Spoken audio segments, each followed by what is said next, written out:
The parents of the murdered American hostage Peter Kassig say one person's life can make a difference. They spoke to reporters on Monday, one day after the White House confirmed his death. Margaret Brennan is at the State Department, where officials say the U.S. will not be swayed by ISIS terror. Margaret, good morning.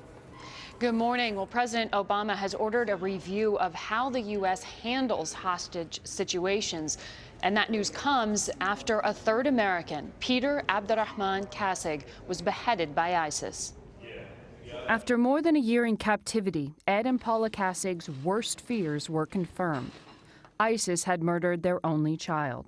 Our hearts are battered, but they will mend. The world is broken, but it will be healed in the end.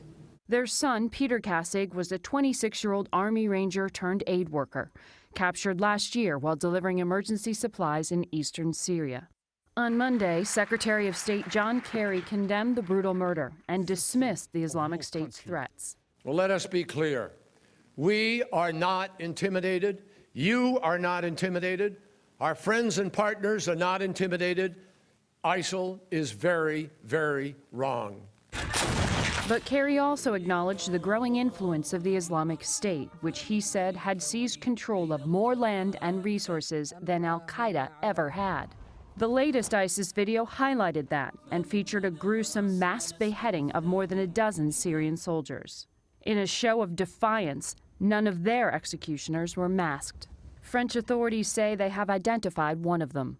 The FBI says it knows the identity of the British-accented captor. He appears to be the same one who held American journalists James Foley and Stephen Sotloff. But U.S. intelligence is still trying to figure out why ISIS did not reveal its other hostages, including a female American aid worker. U.S. officials asked CBS News not to reveal her identity. For the Kassig family, a new phase of their ordeal is now beginning. Please allow our small family the time and privacy to mourn, cry, and yes, forgive, and begin to heal. Now, Ed and Paula Kassig plan a joint Muslim and Christian memorial service for their son in his Indianapolis hometown this weekend. Charlie? Margaret, thanks.